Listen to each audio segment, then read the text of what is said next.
नवा नवा छत्तीसगढ़ी गाना सुने बर हमर जेपी स्टूडियो सीजी ला लाइक शेयर सब्सक्राइब जरूर करो।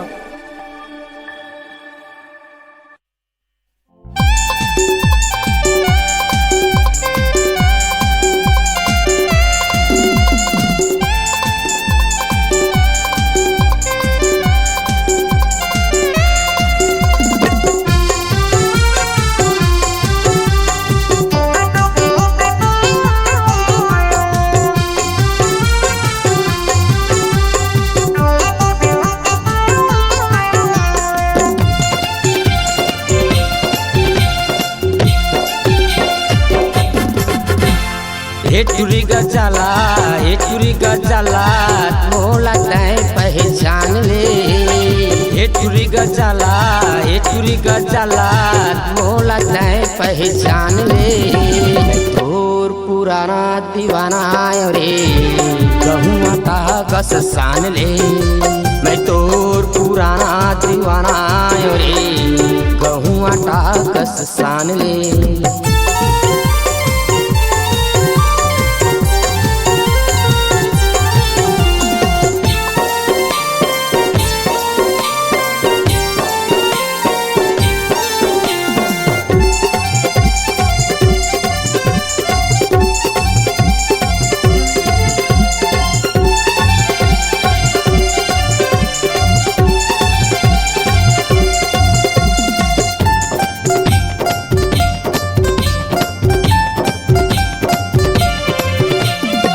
हसिया थे मोला सुरता वो आथे ओ दिन के नादानी। हसिया थे मोला सुरता वो आथे ओ दिन के नादानी।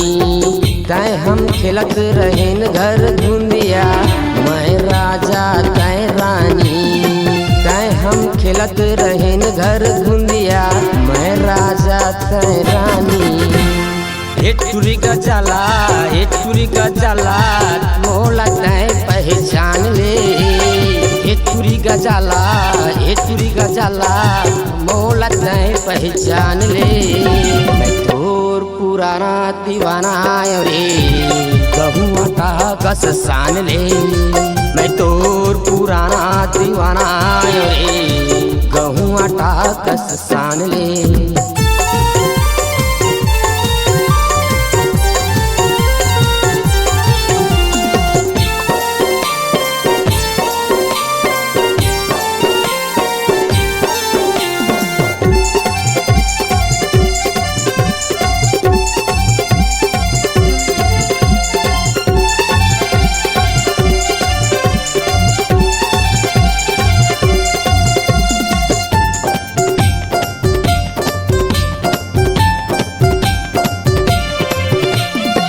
ए दिल माँ तोरे नाम लिखे हाँ कैसे चीर के देखा हूँ।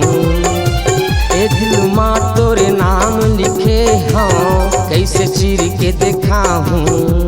ईमान कसम का हत हाँ तोला जिंदगी भर नहीं भूला हूँ।